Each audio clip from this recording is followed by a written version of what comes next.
Welcome to That's No Class. I'm Brian Berumen. And I'm Morgan Darian. Welcome back to the home of class, where we talk about the most interesting and funny things happening in the news and in our lives, try to figure out how to live classy, and call out no-class moves. This week in news, Brian tells us about fast food payouts. I cover a few sports happenings. Brian has an answer for a listener in free car advice. We discuss how our house guests should be treated. And as always, we end with our no-class picks. I have an important update. Okay. The lady that was giving her garbage scraps to the valet has stopped this behavior.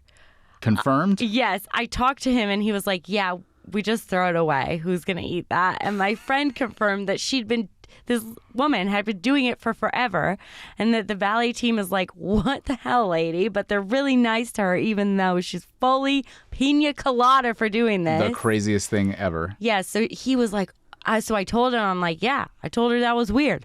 And he was like, you're the reason she hasn't been doing it. Really? She stopped. Really? And I was like, heck yeah. See, change is possible. I mean, I hope she thought about her actions. The craziest thing ever. Insane. So I was happy to confirm. Let's get to some news. All right. Let's get to the news. Morgan's taking over. Now here's the news.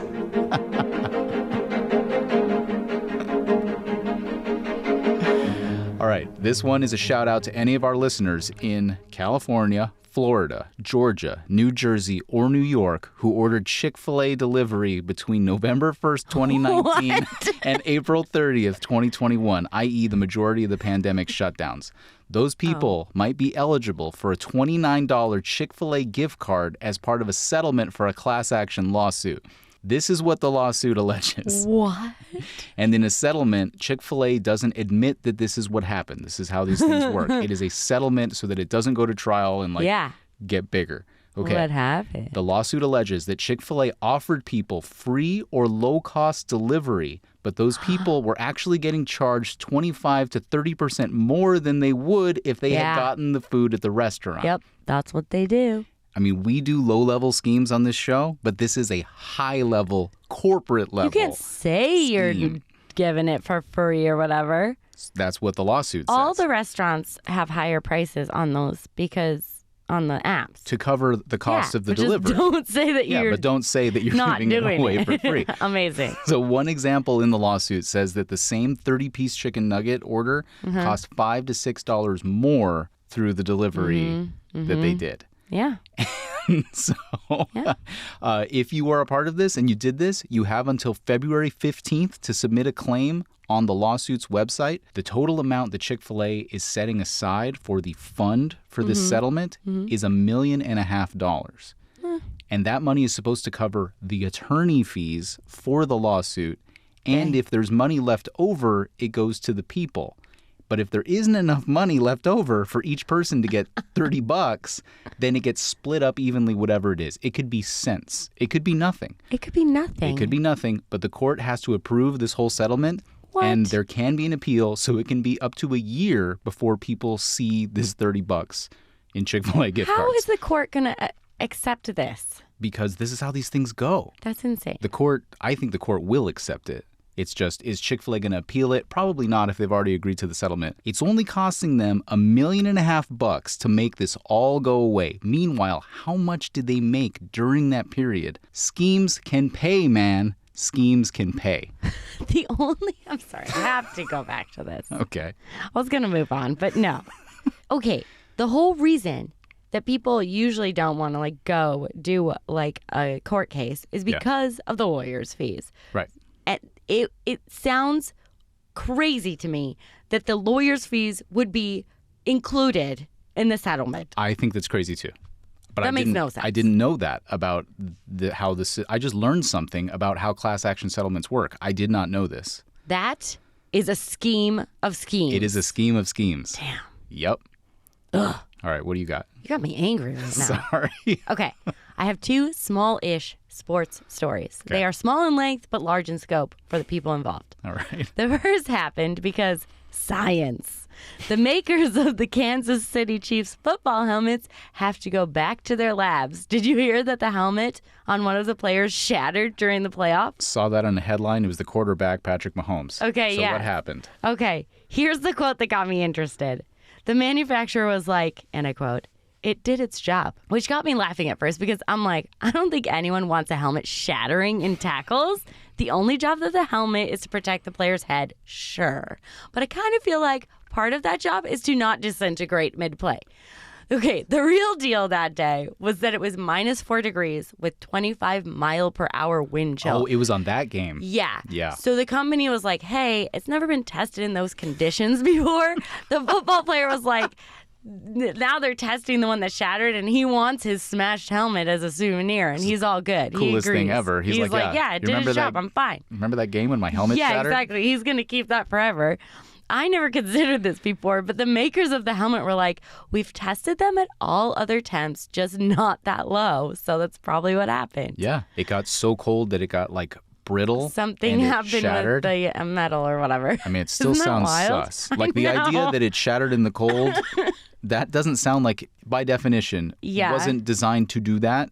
Thus, that's a mistake to me. Yeah. Well, I don't know. Another quote in the article was saying that, helmets get bashed all the time or something, but I don't think that badly. No, they don't shatter. It's crazy. So anyway. Very cool. My second story took place at the soccer FA Cup in England. What does FA stand for? Don't ask me, man. Whatever. Do not know. Okay. One of the refs got injured in the middle of the match, and they didn't have anyone that could sub in for them. So they pulled this guy, this fan from the crowd, who is a qualified referee at the youth level. They give him a crash course on how to work things, and he just reffed the rest of the game. That's awesome. I know. This was a big moment for him. He was so stoked. He was like, once in a lifetime. He had his 11-year-old son there. Very cute, cool moment for them. So cool. The hardest thing for him was not celebrating when his team won the winning goal because he can't. He's not allowed to do anything. And he said it was like the worst moment of his life. Because he's on the field already, like as they win. And he couldn't celebrate. I just can't imagine them doing that here, like in one of our sports. No. Just like, hey, who knows how to ref out there? No. Anyone qualified? Those guys are like high level. Like the refs here, at least that's what we're told. Well, they're supposed to be. They're extremely high level, and an amateur could not possibly do what they're doing. Yeah, like can you take care of this important match? Did they give him like a ref jersey? I didn't see a picture of him, but I'm sure they did. Isn't that funny? That's a really cool story. I liked that a lot. Very cool. This is like a movie in the making. Yeah, you want this to happen to you. Totally. It's a dream. All right, cool. Do you have personal news? I do. A really big thing has happened. Dare I say, a breakthrough in you and I's relationship. A breakthrough? Morgan and I now have a radio station we like listening to together. Interesting. And you might say, radio station. This day and age? Yes. There is a station that I showed Morgan on a drive up to a camping trip that I was like, I think you might like this because Morgan likes blues and music with a strong beat, not the sad rock, as she says, that I listen to. It's not even sad rock. It's just sad notes. There you go. Yeah, that's what you say. It's an emotional space Morgan doesn't like to be in. Okay. But so I tried the station. I'm like, and I don't know any of the music. I just know that I listen to it and I like it and I listen to it nowhere else. So I played it for her. Man, she was into it. It was weird. From the get-go. It's weird. Weird. It's rock. It's real music. There's soul in it. Like, it's a wide array of music. But strange selection. Morgan, interesting lyrics. Like, Morgan is super into it. So it was a very cool thing that we now can share music together, not worry about it. The station, if anyone's interested, is called KPIG. KPIG. They have an internet stream that you can listen to. They broadcast, but you can only get it if you're in like the Central Coast area. Right. They have a internet stream that you pay $5 a month for, which I did. I was like, forget it. We got back from our trip. We enjoyed it. We're listening to it now at home. It's great. Together. And I like the DJs. Yeah, they're really funny and weird, like us. They're so I think if you weird. like us, you might like them. So check them out if you're interested. All right, cool. KPIG. All right, what do you got? Okay, I was reflecting on our last episode, and I need to correct something because I feel like there was an untruth said by you. By me? Yes. What? So, during our wine and cheese segment, you had your whine about people recommending you shows and how they don't know the good shows, and you're like, I've watched the best shows, and they're nominated for the Golden Globes, and Beef won, and why doesn't anyone listen to me? Okay. But then I thought about it, and I was like, The only reason that you watch the good shows is because I curate them for you. Because I try all the shows, and when I find a good one, I tell you to watch it. So really, everyone should listen to me, not you, because you don't even try anything because you don't have time or patience. Okay. Here's the thing, and don't take offense at this. What? But you are right, and you do recommend me things. You did not recommend me beef or Yes, I did. the bear. I watched it before you, and I said, you're going to like this. No, you didn't. That's not what happened. Yeah. You do that with a lot of things. You did not do that with beef. I watched the beginning 5 minutes of beef. No. I watched all the way through him eating Burger King, and I said, this reminds me of Brian. And then I rewatched it with you. I think this is revisionist history. It is not. I remember all the shows that you've recommended to me. I don't think either of these. I watched The Bear by myself when I was supposed to be working at my other job. So The Bear, 100%, I got that.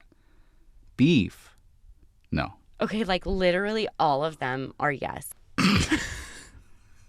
This is like amazing to me. Like you are so far in it that you're like Instagram versus reality in this moment. Like you're the Instagram version. I'm the reality. I'm the person who puts in the hours to like get to the good shows. And you're like Instagram, like, oh, I just have them in my head. You 100% do, but these two particular shows, I don't think so. You are delusional. Okay, fine. I cannot. I can't handle I don't this. have 100% memory, so I'm going to go with you. I'm going to go with you. You have a 0% memory. Okay, fine. We'll leave it at that. All right, when we come back, listener, I'll tell you what my friend Kay used to say. What? Agree to disagree. Never going to happen because I'm right. Okay. I do not agree to disagree. I agree with myself. When we come back, a listener needs some help with their car. And no one can disagree with me on that one. And then a question of taste and class in the bathroom of our house. Thanks so much for being here. We love having you. We'll be right back.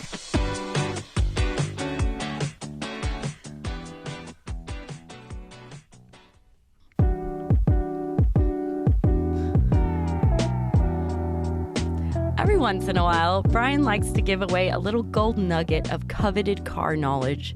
Treasure found in his 14 years working as a master mechanic, the kind of info that is earned by sweating and bleeding under the hoods of cars. Sometimes he shares tips to save money or the truth about something in the biz. This week, he takes on a question from a listener in our segment we call Free Car Advice. Okay, so someone sent a message saying, I have a 2017 Civic. All of a sudden, my key fob button stopped working a few days ago. I figured maybe the battery died, so I changed the battery in that key and my spare key, and neither buttons on either key will lock, unlock, or open the trunk. I can use both keys to manually unlock the door, and they will start the car. Do they need to be, like, reprogrammed or something? I don't want to take it to Honda, but it's probably an internal electrical problem. Maybe you know how to fix it. Okay, great question. Very common, I think, for people. Really? And our goal always is try to avoid going to a dealership or a mechanic to pay them. Yeah, okay, so at first glance, this might seem like it's a simple solution, and in the end, it might be. But I like this question because it shows kind of how cars work, the levels, and it might help people figure things out on their own in the future, which is a big deal. When you can identify exactly what's happening and when it's happening, someone can help you with it. If it's kind of a mess, you can't. Okay, the sudden loss of the remote functions of the key. That right there gives us a list of 3 possibilities, and she kind of hit them. Either the battery in the key is dead, the key itself is busted, or the receiver in the car for the key is busted, which she kind of hinted at. The internal electronics, that's what that means. So I can tell you with years of experience that of all 3 of these possibilities, the receiver inside the car is the least likely to fail, and the key battery is the most likely to fail. So she replaced the key battery. Yeah. Smart. Also, the key battery in her spare key, which is also smart. But that adds another unknown that we didn't have before and actually makes things a little bit more complicated. Why? Because both keys aren't working now. Yeah. And it's possible that both keys weren't working before, but for 2 different reasons. The spare key could have had a dead battery all this time because spare keys are spare for a reason, and maybe it's just been sitting this whole time. But if we had two different problems happening at the same time, that can kind of lead us astray. But let's work with what we know. Okay. We know both keys have new good batteries now. Mm-hmm. But still neither are working. The great thing is that she has the manual. Yeah. So you can unlock through the door lock and you can, that's good. She can at least use her car. She can at least use her car. Mm-hmm. How do we know that the batteries are put in the right way, though? This is a simple thing, but it can happen that someone can messes it up if you're not paying super close attention when you open the key up. How did it come out? How does the new one go in? I've done that before. I've done it too, as a professional. It happens. Okay. So I don't feel so bad. But the nice thing is that on Honda's, her particular car, there is a red light that lights up. And it should light up consistently if you've got good batteries in there. Okay. If that's not happening, check the batteries. Okay. But here is something that can happen to keys that have batteries in them when you switch them. If the battery is out for too long, the key and the car can get out of sync. This used to happen. I bet that's what happened. Maybe. I believe that on the German cars that I used to work on, it was a minute. So if you didn't get that key back in, I mean, granted, you should have that in there within 5 seconds. How could we even know that, though? I might not do that. But after a minute, if you pulled the battery out and then you go went buy to a new one, it can easily happen. So that's a possibility that they go out of sync. And like she said, there is a way to reprogram the key, or as we used to call it, initializing. Basically, it just means sync them up. Yeah. And she's lucky that in her car, you can actually do this on your own without a dealer. Google it. Oh. You can find a procedure for how to do this. Mm-hmm. The German cars that I used to work on, you can't do that by yourself. You have to go to the dealership, minimum $189 you're going to be paying for something dumb like that. Yeah. And that sucks. Hopefully that didn't happen. I have contacted our listener, told her to try all these things. We hope they work. But if they don't, I know it sucks. She will have to go to a dealer. I am telling you that no amount of Googling and trying different procedures, if things don't work like that, you need to go to somebody to figure out what's wrong. And that sucks. Well, hopefully she can reset it. Yeah. Hopefully it's just that. Hopefully it's just that. She went through it the right way. I think she's doing it all good. And I hope it all works out for her. So remember, you guys, you can ask me anything about your cars. I'll go through it like that, help you out. I'll get back to you as an individual. This is just for the listeners of the show to hear and know. But I'm in contact with her. We're going to figure out what's going wrong. Maybe I'll update you guys next week when we figure out exactly what it was. Cool. But I'm here to help you guys for free. Don't forget. For free. I'm here every week. So thanks so much for our listener giving us some material for this segment, which I like. And apparently other people do too. So when we come back, we're going to have a discussion on the finer points of toilet taste. And then, of course, we've got your no-class picks. Stay with us.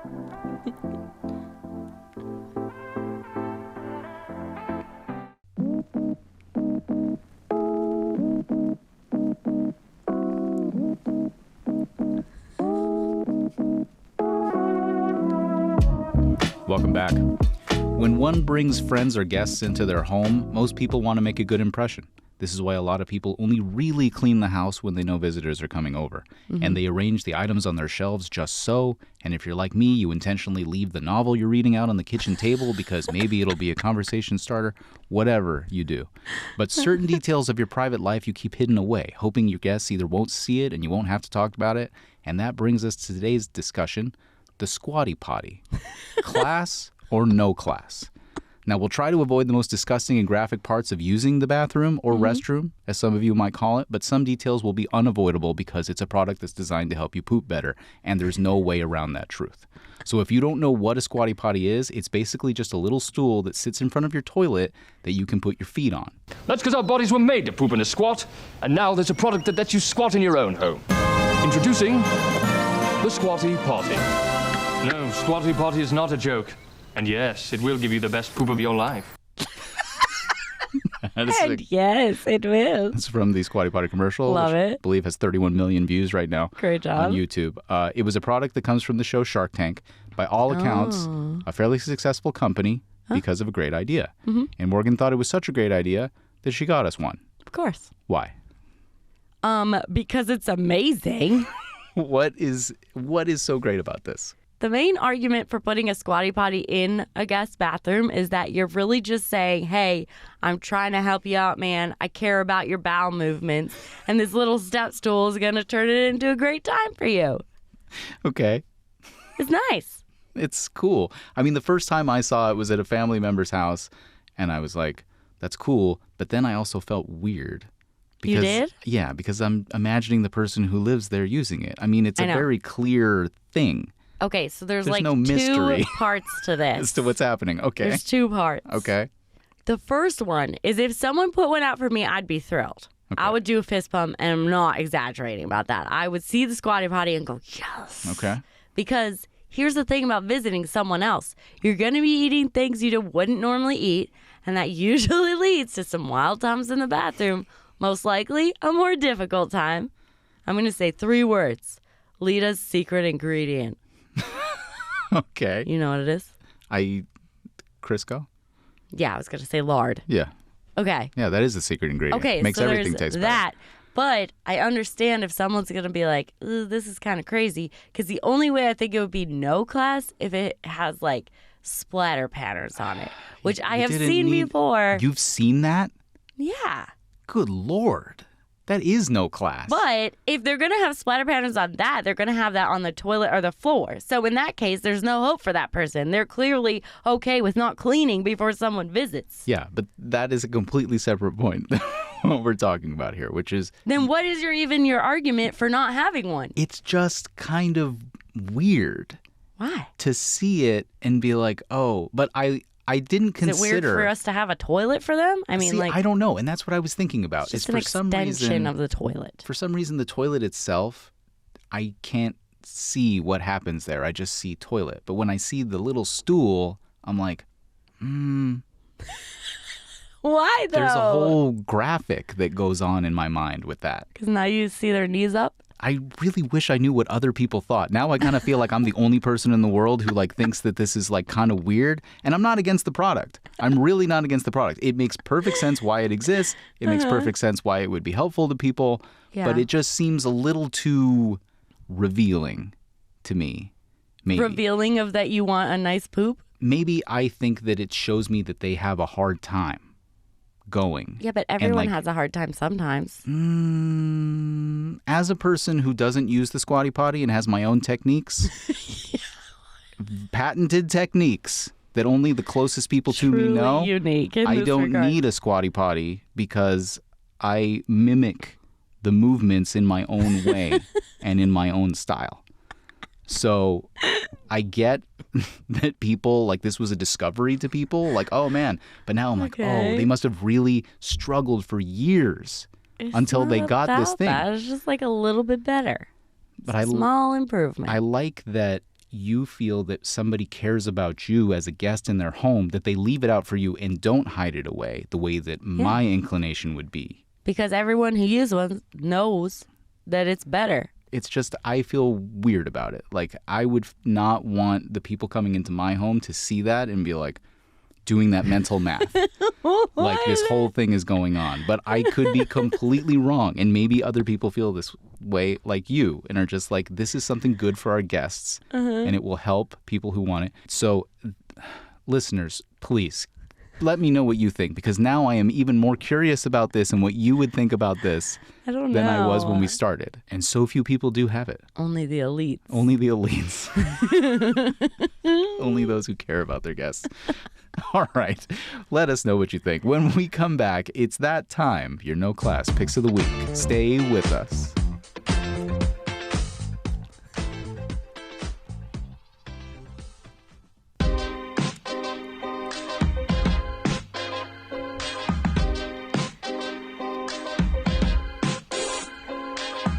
It's time to wind down the show here, bring it to a close the only proper way with our No Class Picks of the Week. You're just a jealous, no class, lazy bum.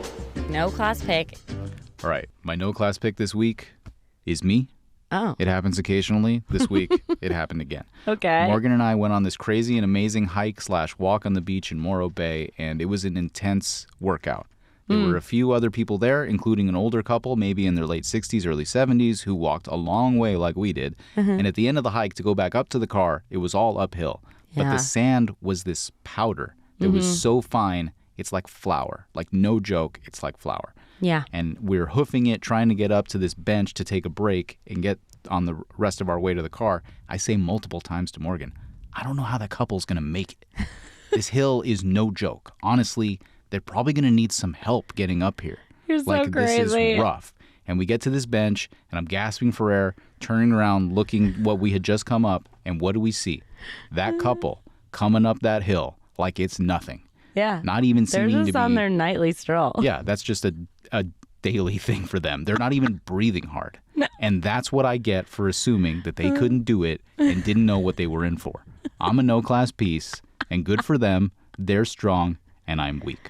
You're so funny.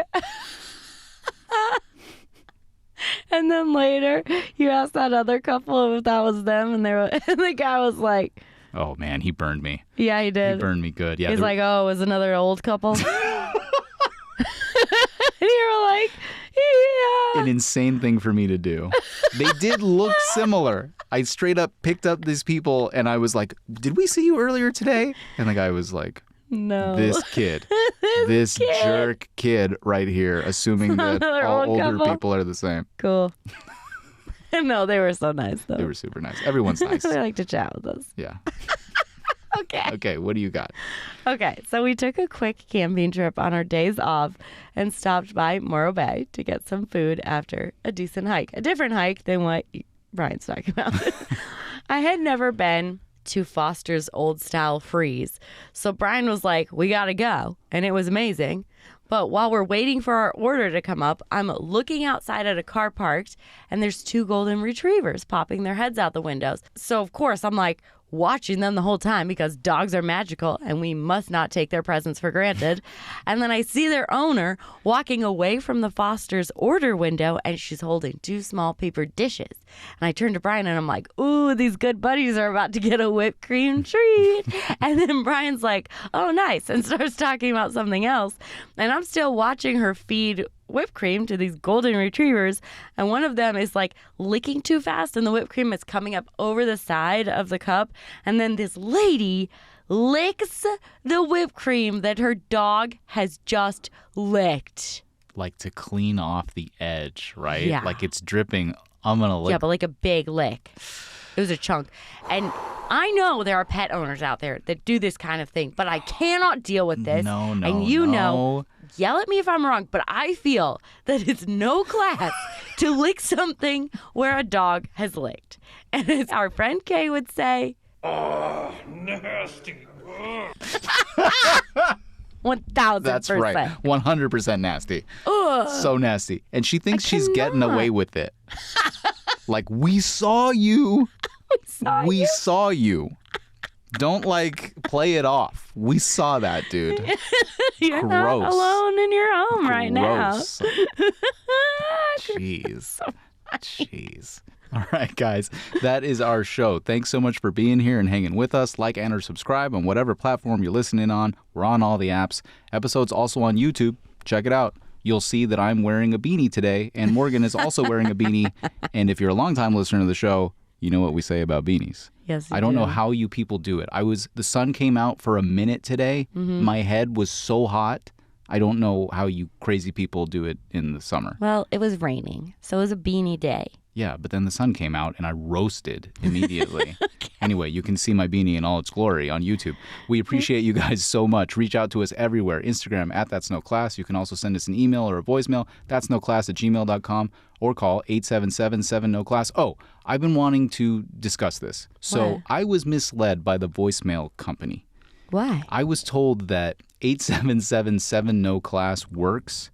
Right. And he used an example of like progressive and it's too many letters. Right. But a listener told me that it's not actually 877-7-NO-CLASS with not. the second S. Of course not. That's too many letters. But your phone will still allow you to enter that number of letters. Uh-huh. And if you enter that number of letters, it doesn't work. Yeah, of course not.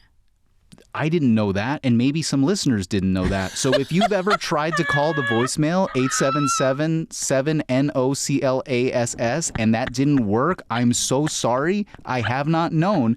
We've been doing this show for almost a year, and I had no idea that didn't work. Oh, my God. So, as Morgan likes to say, and correctly, 877-766-2527, not 25277. That will not work, apparently. Yeah, because that's not a phone number. Oh, I didn't know. Amazing. So I'm so sorry. This is so amazing, and If I you've love tried and it didn't work, try again. There's for sure some people Somebody out there did that. like you. Somebody did that. There's and more I'm, yous. As one of you, I'm sorry. I really screwed that up, and I've been doing this wrong. So please call us up again. Let us know if I'm wildly off about the freaking Squatty Potty and all my various other things. I really want to know. We love having your stories on the show. Please call us up. Stay classy. Stay classy and have a great week. Amazing. Didn't know, man. He lied to me. He lied.